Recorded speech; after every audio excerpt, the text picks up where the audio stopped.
बीते 2 दिनों से हो रही हरियाणा में भयंकर बारिश और ओलावृष्टि से हजारों बीघा फसल को भारी नुकसान हुआ है। खेत में हुए नुकसान को देखकर किसानों की आंखों से आंसू निकल रहे हैं।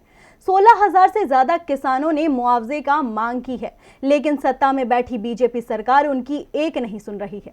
बिन मौसम बरसात किसानों के लिए नुकसान लेकर आई है। जनवरी महीने में हुई बारिश ने हरियाणा में रबी की फसल को खासा नुकसान पहुंचाया है।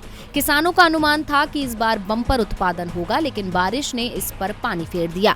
अब किसान सरकार से राहत की मांग कर रहे हैं, लेकिन हरियाणा की बीजेपी सरकार किसानों की बातों को अनदेखा कर रही है। आंकड़ों के मुताबिक 16,617 किसानों ने प्रधानमंत्री फसल बीमा योजना के तहत 50 से 100% नुकसान का दावा किया है। लगभग 5,000 एकड़ में गेहूं, सरसों और चने की फसल के नुकसान का दावा किया गया है। राज्य के कृषि विभाग के मुताबिक लगभग सभी जिलों से आवेदन किए गए हैं। बारिश के बाद खेतों में पानी ठहरने से सरसों की फसल को बड़ा नुकसान हुआ है। वहीं गेहूं और जौ की फसल भी खराब हो गई है। अधिकारियों के मुताबिक रेवाड़ी से कम 2,538 एप्लीकेशन मिले हैं। यहाँ बड़ी मात्रा में सरसों का उत्पादन होता है। इसके अलावा अंबाला से 2,110, सोनीपत से 1,806, रोहतक से 1,770, नूह से 1,435, चरखी दादरी से 1,433, कुरुक्षेत्र से 930 और भिवानी से 901 आवेदन मिले हैं। अधिकारियों का कहना है कि बारिश की वजह से बड़े स्तर पर नुकसान हुआ है। बड़ा क्षेत्र ऐसा भी है जो कि बीमा योजना के तहत कवर नहीं है।